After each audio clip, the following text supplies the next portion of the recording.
você está aqui. Já estamos, deixa eu contar aqui, domingo, segunda, terça e quarta, é isso? Isso. Quarto dia com vocês. E é o quarto dia que eu estou revendo pessoas que não faltaram nenhuma noite. Mas também estou vendo rostos novos aqui no nosso meio.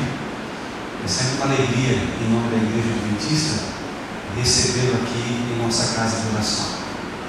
Para quem está vindo aqui pela primeira vez, estamos tratando da última semana de Cristo antes da crucificação. Cada dia da semana, estamos vendo um relato do que aconteceu com Jesus naquele dia. Então, na quarta-feira, antes da cruz, o que aconteceu com Jesus? Estamos extraindo algumas lições importantes para a nossa vida, através de Cristo, que é o nosso mestre, que é o nosso guia, mais do que isso, o nosso Salvador.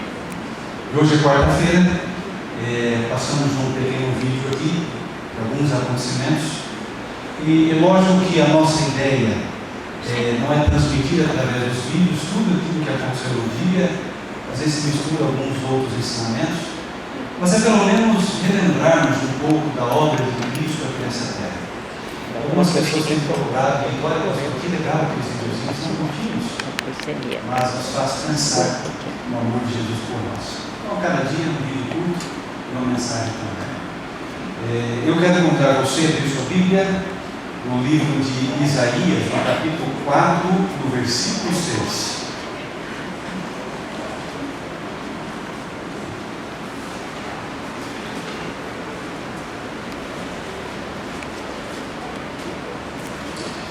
Isaías capítulo 4, verso 6, lemos assim: os quais serão para a sombra contra o calor do dia, e para refúgio e esconderijo contra a tempestade e a chuva. Nós encontramos, meus queridos, na Bíblia, alguns personagens bíblicos que usam diversas metáforas em relação a Jesus. Por exemplo, Abraão chama Jesus de o rei de Salém. Jeremias chama Jesus do renovo de Davi. Já o salmista Davi, ele chama Jesus de rocha da minha salvação. Em outra parte, ele chama rocha mais alta do que eu. São expressões dadas a Jesus Cristo. O profeta Ageu inspirou o título de um livro cuja escritora norte-americana, Ellen White, deixou para nós. Ageu chama Jesus de o desejado de todas as nações.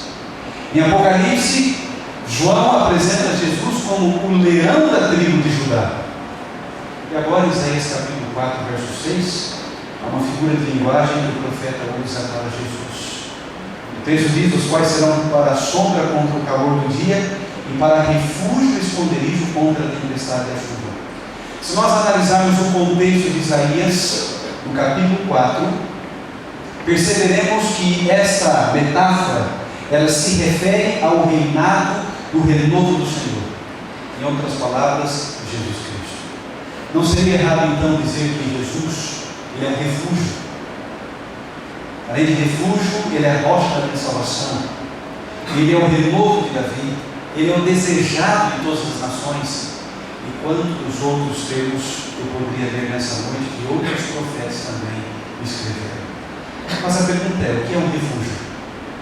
O que significa um refúgio para você? A definição mais simples de refúgio é um lugar onde alguém se abriga ou se protege para estar em segurança. É um refúgio. É um local seguro. Eu já precisei algumas vezes buscar um local seguro. Me recordo que, em meio a um tiroteio certa vez na rua, estava passando e havia assaltantes assaltando e atirando a esmo, e eu então me escondi debaixo do carro. Foi o melhor que eu pude fazer. Eu pensei: se eu sair correndo, uma bala vai me acertar. Então eu me escondi debaixo do carro. E aquele carro, ele serviu como um refúgio, né? Em meio àquelas balas que estavam perdidas para todos os lados. Numa outra ocasião, eu me recordo até hoje que eu estava assim, em uma casa na cidade de Santa Cruz do Sul, e havia um camarada lá no piso de baixo tentando arrombar a porta com um pé de cabra. Ele vai entrar dentro de casa. Dentro de casa você sabe o que é, né? Um pedaço grande assim, de metal, a ponta envergada, e ele colocou ali e começou a forçar a fechadura. E eu pensei, e agora? A casa é um refúgio. As portas já estão trancadas, fechadas. Não há mais o que fazer. Foi quando eu me lembrei que Jesus poderia ser um refúgio naquele momento. Dobrei meus joelhos, conversei com Deus, e aqueles dois ladrões não conseguiram entrar na minha casa. É por isso que a Bíblia diz que Deus é o nosso refúgio e fortaleza, socorro bem presente na tribulação. Deus é o nosso refúgio. Naquela quarta-feira, Jesus Cristo ele subiu ao monte para orar. Ele nos ensinou que todos nós precisamos ter um local de refúgio, um local para buscar a Deus em oração, um local para buscar as respostas que precisamos diante dos problemas que vamos enfrentar em nossa vida. Jesus esteve em retiro orando e se preparando para enfrentar a traição, o abandono, a prisão, e logo mais na sexta-feira ele estaria enfrentando então a morte. Várias vezes a Bíblia menciona que Jesus buscava um lugar de refúgio para orar. Por exemplo, em Lucas capítulo 6, verso 12, nós lemos assim: num daqueles dias, Jesus saiu para o monte a fim de orar e passou a noite orando a Deus, a noite inteira. Cristo nos ensinando que todos nós precisamos de um local de refúgio. Nem sempre o refúgio construído pelas mãos humanas são capazes de nos proteger. Mas Cristo é o nosso escudo, é o nosso refúgio maior, é o nosso socorro em meio à angústia, em meio à tribulação. Naquela quarta-feira, Jesus se refugiou buscando o seu Pai, para ter forças para os últimos embates do seu ministério. Mas Ele nos deixou o exemplo da oração e também da confiança. Nós também podemos nos refugiar em Deus hoje, sempre que desejarmos. Mas também podemos nos refugiar em Cristo Jesus, porque Ele disse em João 10, verso 30, eu e o Pai somos um. Se Cristo e Deus são a mesma pessoa, ao dizer que estou me refugiando em Deus ou me refugiando em Cristo Jesus, eu estou num refúgio seguro. Consideraremos então nessa noite a palavra refúgio para a nossa reflexão. Cristo ele buscou um refúgio seguro para enfrentar os problemas que vinham pela frente. E nessa noite eu quero propor vários aspectos pelas quais Cristo Jesus pode ser um refúgio na minha e na sua vida. Primeiro aspecto, Cristo ele é um refúgio contra a consciência culpada. Quantas pessoas nesse mundo estão atormentadas por causa da consciência culpada ou consciência pesada?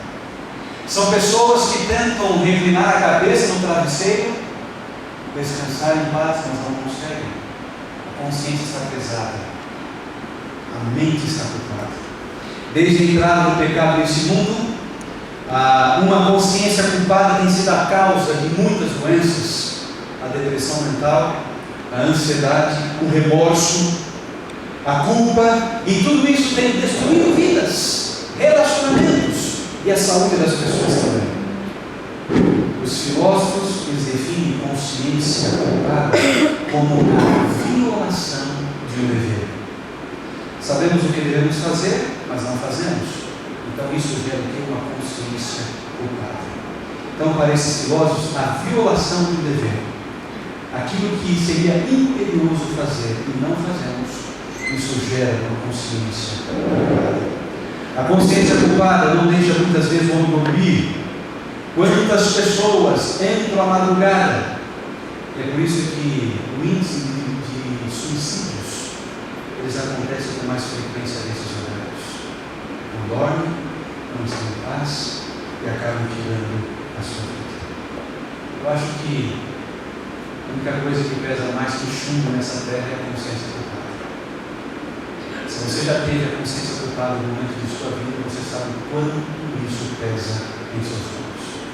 Você quer uma solução para a consciência culpada? Jesus é o nosso refúgio. Podemos nos refugiar nele. E o texto de 1 João, capítulo 1, versículo 9, nos apresenta esse refúgio. Abra suas Bíblias em 1 João capítulo 1, versículo 9, um texto tão conhecido, mas tão significativo. A propósito, grife esse texto na sua Bíblia. Ele tem trazido esperança para muitas pessoas que estão com a consciência culpada. 1 João capítulo 1, versículo 9. Se confessarmos os nossos pecados, Ele é fiel e justo para nos perdoar os pecados e nos purificar de toda injustiça. Amigos, quando lemos esse texto aqui, às vezes nós aplicamos esse texto apenas para nós, para a minha vida. Depende de você dizer assim: olha, eu nunca matei, eu nunca roubei, eu nunca fiz algo tão grave assim. Portanto, o perdão de Deus está à minha disposição para limpar a minha consciência. Agora, será que esse perdão ele estaria disponível para um assassino? Para um alcoólatra que chega em casa, quebra todas as coisas e bate na esposa? Será que esse perdão ele estaria à disposição de um pedófilo? Ou de alguém que tenha cometido um pecado grave, não apenas contra a sua pessoa, mas arruinado a vida de outrem? Será que esse sentimento de culpa Deus tem poder para tirar de todas as pessoas? Eu me recordo de um tempo atrás, olha que coisa interessante. Na cidade de Tatuí, São Paulo, eu morei, eu era pequeno ali, tinha uns 9 anos de idade, e meu pai foi fazer um trabalho missionário na penitenciária daquela cidade. Mas eu era de menor, eu não podia entrar. Eu fiquei tão curioso, eu queria entrar. Eu queria ver como que era uma cadeia, mas eu não conseguia entrar. Então meu pai entrou, eu fiquei lá de fora no carro esperando ele, os vidros abertos, e aquele calor ansioso, meu pai voltar logo. E quando meu pai retorna, ele conta uma história interessante do que aconteceu dentro daquela penitenciária. Eu não me recordo se foi meu pai, minha mãe que me contou essa história, mas ela ficou bem gravada na minha mente. E a história é mais ou menos assim: um homem havia matado um jovem. Foi descoberto, foi preso, foi condenado e pagaria esse preço durante muitos anos na cadeia. Mas a mãe desse jovem entrou na prisão aquele dia. E ela entrou com um tupperware cheio de assados maravilhosos, cheirosos, uma comidinha caseira feita em casa. E sabe qual cela que ela se dirigiu?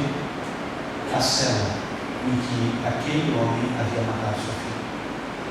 E ela disse assim: olha, eu te perdoo. Tudo aquilo que você fez com meu filho, eu te perdoo. Talvez você não tenha tido uma mãe para te educar, mas se você quiser, a partir de agora, eu posso ser a sua mãe. Pegou aquele assado, aquele homem comeu, e finalmente aquele peso de consciência que ele carregara durante tantos anos se foi. Primeiro, porque ele recebeu o perdão de Jesus, e segundo, porque uma pessoa muito cristã pôde perdoar. Eu fico pensando, se eu estivesse no lugar dela, se eu teria coragem de fazer isso. Que amor, né? Eu acho que uma pessoa dessa está muito preparada para ir para o céu. O nosso coração, ele age de maneira diferente. Muitas vezes julgamos as pessoas e achamos que elas não merecem uma segunda chance. Mas a Bíblia, ela apresenta Cristo como o Deus da segunda chance.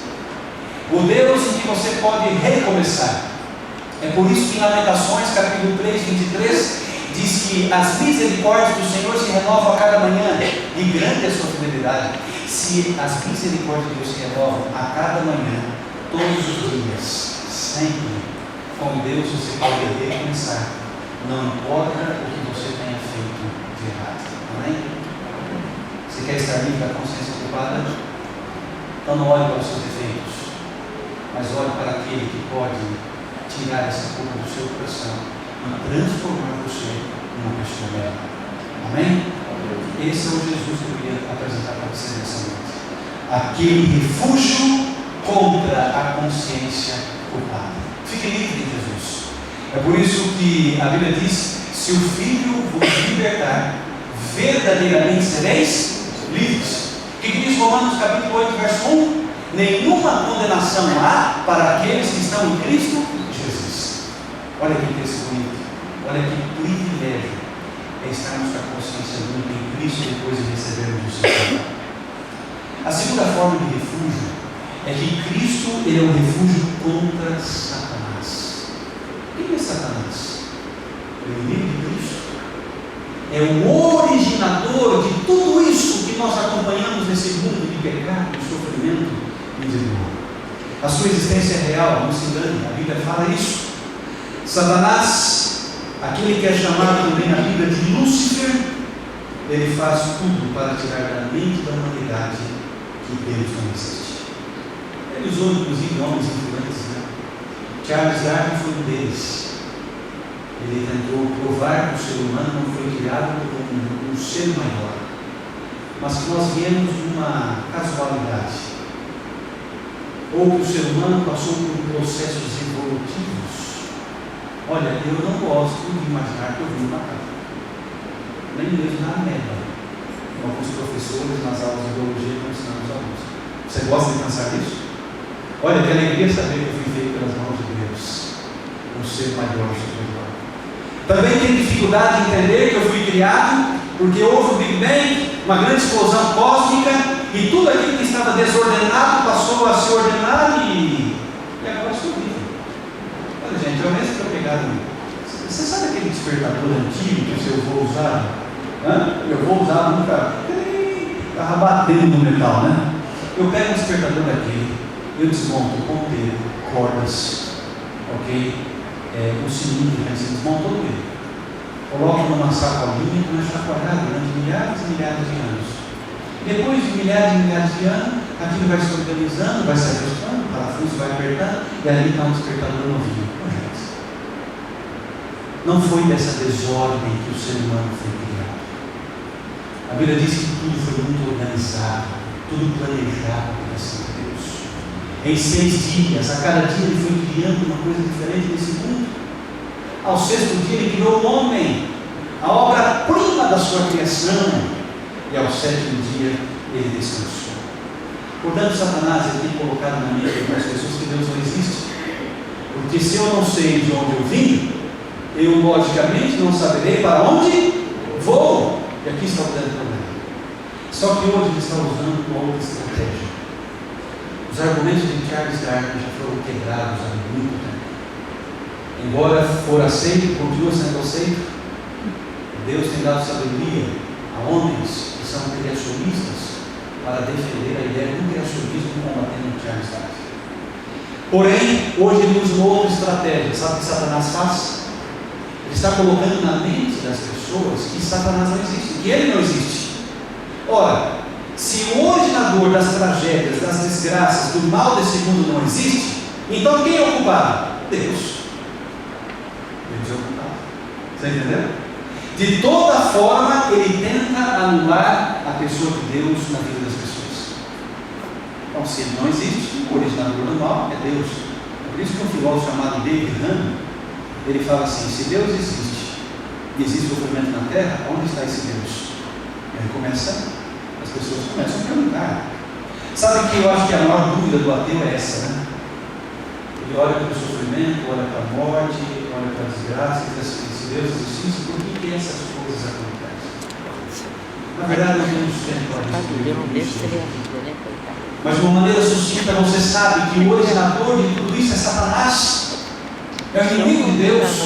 E o ser humano, por ouvir a sua voz, desde o jardim do Éden, quando através daquela serpente falante, Eva caiu nas armadilhas de Satanás, Adão também, de lá para cá o pecado, ele tem feito marcas na humanidade. Ele é o originador de tudo isso aqui. A Bíblia diz que ele foi lançado para fora do céu, porque lá não havia mais lugar para ele. Por isso, meus amigos, nós precisamos de Cristo como refúgio, um refúgio seguro contra Satanás. Cristo é um refúgio seguro. Nós estamos ao lado de Cristo. Cristo é mais forte que o inimigo das trevas, e nós seremos vitoriosos. O próprio Jesus disse: no mundo passei por aflições, mas tem bom, eu vencerei. E se ele venceu, ele pode dar a vitória para você. Certa vez um jovem chegou e disse assim: olha pastor, eu nunca me encontrei com o diabo. E o jovem dizia: se o diabo existe, porque eu nunca me encontrei com ele e nem ele comigo. Você quer saber a resposta? Há uma lei na física que diz que dois móveis andando numa mesma direção e sentido nunca se encontram. Não é isso? Temos algum professor de física aqui no nosso meio? E por isso eu estiver errado. Legal. Mas vou repetir: dois móveis andando na mesma direção e sentido nunca se encontram. Quem anda ao lado de Satanás nunca vai se encontrar com ele. Ora, como vai se encontrar se já anda ao lado dele? O crente, porém, ele anda no sentido contrário. Ele vem no seu encontro. Ele vem para tentar nos destruir. Portanto, é preciso definir de que lado você está. Ou você está do lado dele, ou você está contra ele. Ou você está do lado de Jesus, ou você está do lado do inimigo. É por isso que Cristo disse que nós não podemos servir a dois senhores. É por isso que Jesus disse que existem dois caminhos, um largo e um estreito, ou seja, há uma escolha a ser feita. Nas questões espirituais nós temos que fazer uma escolha. Nós escolhemos muitas coisas na nossa vida, como eu brinquei com vocês esses dias. Você escolhe o time de futebol, você escolhe quem você quer namorar, você vai no mercado, você escolhe o sabor do iogurte que você quer beber, enfim, você pode fazer muitas escolhas. Mas na vida espiritual não existem muitas escolhas, só existem duas. Ou você anda ao lado de Jesus, ou você anda ao lado do Senhor. Portanto, no mundo em que vivemos só existem duas classes de pessoas. Não são os brancos e os negros, não são os ricos e os pobres, não são os socialistas e os capitalistas, não são os sábios ou os indoutos, não são os que vivem no Oriente ou os que moram no Ocidente. A resposta é bem clara e simples: são os que estão ao lado de Cristo ou aqueles que estão ao lado de Satanás. Assim como Isaías usou a metáfora de Jesus como um refúgio seguro, Pedro usou uma metáfora para Satanás, e a metáfora é como um leão feroz. Ele disse assim: sede sóbrios e vigilantes. O diabo, vosso adversário, anda em derredor como um leão que ruge procurando alguém para devorar. Ele quer destruir a sua vida. Ele quer te afastar de Deus. Ele quer te afastar do plano da salvação. Então é como um leão, carnívoro, louco para devorar, para matar, para destruir, para fazer de você uma presa. E Pedro diz assim: olha, cuidado, sede sóbrios. O que é ser sóbrio? A mente tem que estar o quê? Em pleno funcionamento. E o quê? Vigilantes. Sejam sábios, mas você não será sábio sozinho. Você tem que ser vigilante. Você tem que estar no refúgio, no ambiente seguro. A terceira forma pela qual Cristo é um refúgio, eu poderia dizer que Cristo é um refúgio contra as tentações. Você sabe que Cristo foi tentado por Satanás muitas vezes. No deserto, Satanás o tentou 3 vezes, mas Jesus não cedeu à tentação. Cristo sempre foi o vencedor. Ele é o exemplo de como vencer. Agora, se você sempre se refugiar em Cristo, você estará seguro. Abra sua Bíblia em Hebreus, no capítulo 2, versículo 18. Tem uma promessa aqui muito bonita para você. Hebreus, capítulo 2, versículo 18.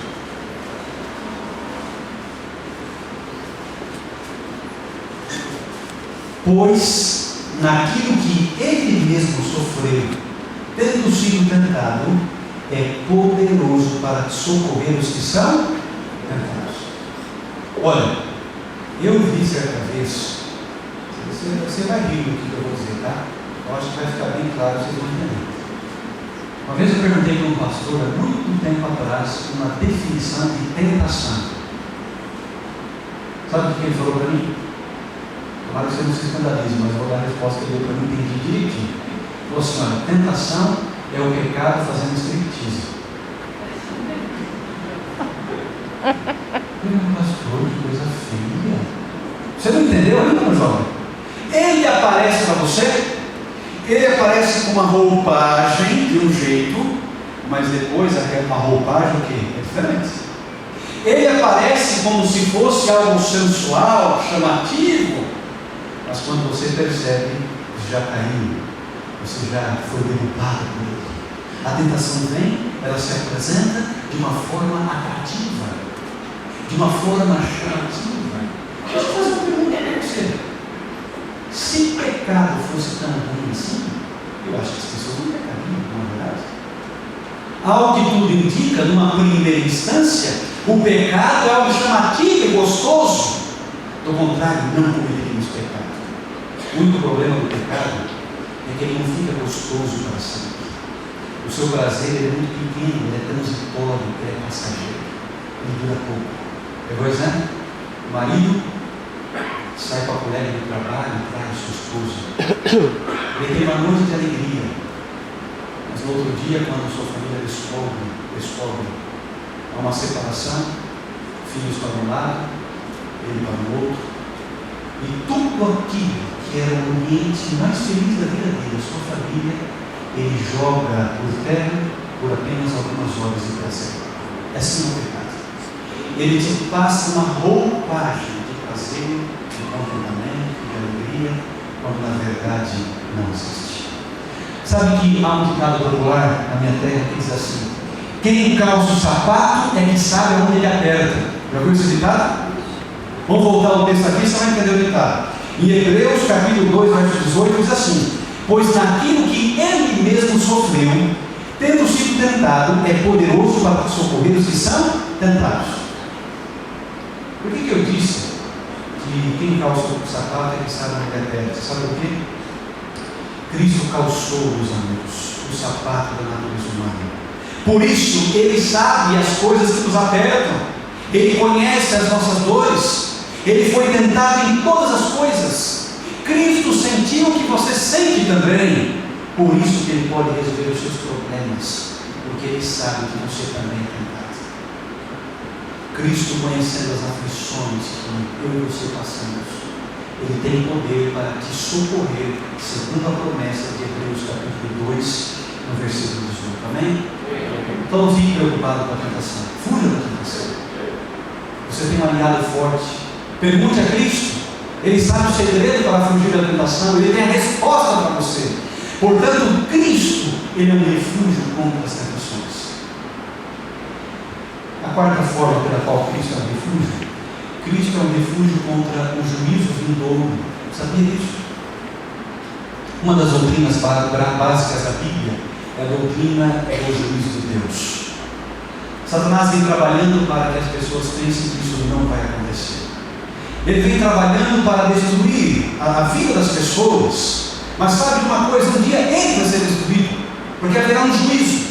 E nesse juízo, aqueles que confiaram em Jesus, o aceitaram como seu Salvador, receberão a coroa da vida. Mas aqueles que rejeitaram o amor de Cristo, a sua graça, o seu perdão, esses serão condenados para todo sempre. Eu não preciso ter medo do juízo, porque eu aceitei Jesus. Eu aceitei o seu perdão. Só Ele tem condições de me salvar, porque a morte que eu merecia na cruz, Ele morreu em meu lugar. Então, quando eu aceito, eu estou fazendo essa troca, ao invés de eu morrer, porque a Bíblia diz em Romanos 6:23, o salário do pecado é o quê? A morte. Eu permito que Cristo, o sacrifício dele na cruz do Calvário, assuma o meu lugar, a minha culpa, e eu recebo então o seu perdão. Muitos, meus amigos, muitos mesmo deram ouvido aos seus ensinos, obedeceram aos mandatos de Cristo, aceitaram Jesus como Salvador. Portanto, Ele passa a ser um refúgio seguro contra o juízo vindouro. Se estivermos ao lado de Cristo, jamais seremos destruídos. Não tenha medo disso. Deixa eu só dizer uma coisa que não parece. Tem muita gente com medo do inferno. Sabe que a palavra inferno na Bíblia, no original, a Bíblia não foi escrita em português, ok? Ela foi escrita em grego, hebraico e um pouquinho de aramaico.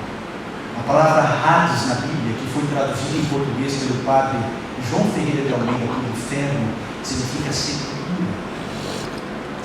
Portanto, aquela ideia de inferno, onde você fica ali queimando, precisando de água, passando por um processo de purgatório para se purificar e depois ir para o céu, isso é um conceito que a igreja construiu, a igreja romana, e durante séculos tem levado muitas pessoas a viver com medo.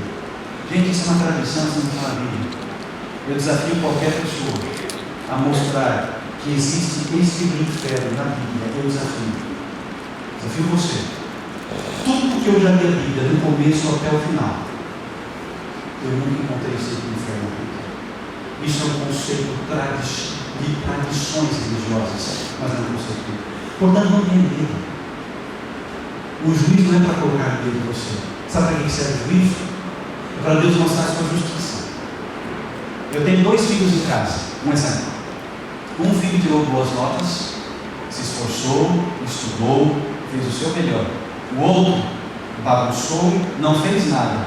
E aí chega então, no final de semana, o papai diz assim: bom, toda semana eu reservo aqui um presente especial para os meus filhos que são esforçados e estão estudando. Você que estudou, tirou boas notas, se comportou em sala de aula, aqui está o seu presente. Presente muito bonito para você. Está lá em pé. O outro não fez nada, não estudou, bagunçou, foi passar para o diretor, recebeu o bilhete e o pai chega: bom, você não fez nada, mas eu vou dar um presente igual ao que eu dei para o seu irmão para você.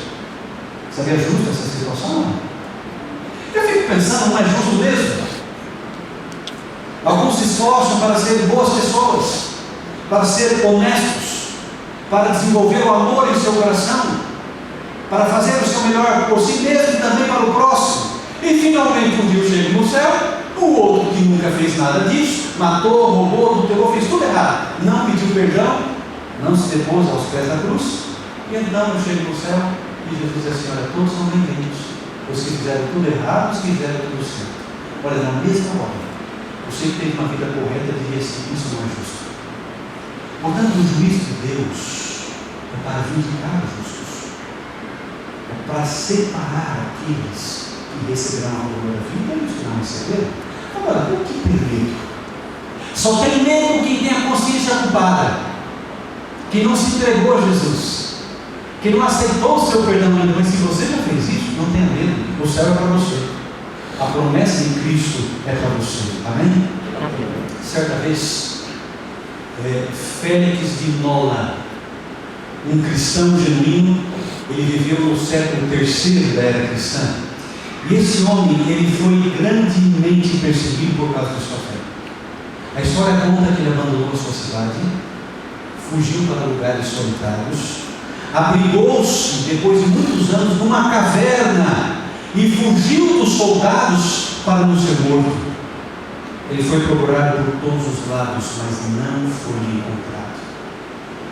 Até que um dia, escondidinho ali numa caverna, a história conta que os soldados passaram por ali e imaginaram que ele estava dentro daquela caverna. E a hora que o encontrassem, pegariam o Félix de Nola e eles então seriam mortos. Mas quando chegaram assim na boca da caverna, um soldado disse assim: nem adianta entrar. Vocês estão vendo uma teia de aranha aqui? Se ele tivesse passado por aqui, não haveria essa teia de aranha. Durante toda a noite, Félix de Nola ficou acordado, observando aquela aranha tecer uma grande teia durante toda a madrugada. Pela manhã, o soldado disse assim: ele não está dentro. Não percamos tempo, porque se ele tivesse passado por aqui, ele teria arrebentado essa teia de aranha. Logo pela manhã, quando os soldados foram embora, Félix de Nola disse uma frase que ficou conhecida durante séculos e que tem estimulado muitas pessoas em sua fé. Ele disse assim: quando temos Cristo como refúgio, até uma teia de aranha serve como muralha. Olha que fantástico está aqui, irmãos. Quando temos Cristo como refúgio, até uma teia de aranha serve como muralha. Assim, meus queridos, como corremos de uma chuva para um abrigo, nós precisamos correr para Cristo, o abrigo seguro. Sabe que em Israel havia algumas cidades que eram chamadas cidades de refúgio. Os criminosos, quando conseguiam chegar nessa cidade de refúgio, eles estariam em segurança. Esse é o exemplo de Cristo, nosso refúgio. Nós também cometemos erros como esses criminosos do passado. Erros particulares, diferentes, mas não somos perfeitos. Na verdade, nós carregamos a culpa, a marca do pecado. Mas quando chegamos até Cristo, nós estamos em segurança. As tempestades desse mundo são muitas, mas se estivermos ao lado de Cristo, estaremos tranquilos. Sabe por quê? Porque Cristo é um refúgio contra a consciência culpada. Cristo é um refúgio contra Satanás. Cristo é um refúgio contra as tentações. E Cristo é um refúgio contra o juízo por vir. Não gostaria que você nessa noite se refugiar em Jesus, o nosso Salvador? Você deseja se refugiar na rocha eterna para ter uma vida feliz? Eu quero terminar recitando aqui o hino binário adventista. Como eu gosto dos nossos hinos. E o hino 377 é um hino que sempre me emociona. Ele diz assim: eterna rocha é o meu Jesus, refúgio sempre em temporal. A confiança nele pus, refúgio sempre em temporal. Rocha eterna, nossa salvação, nosso abrigo, nosso Salvador, sempre serve na tribulação, presente sempre em nossa dor. Que esse Jesus seja o seu refúgio, sempre que você precisar, para que você esteja sempre seguro. Assim como naquela quarta-feira, ele subiu a montanha para buscar refúgio e forças, ele deixou esse para ser seguro por mim e por você. Que Deus abençoe a nossa decisão. Faremos uma música agora.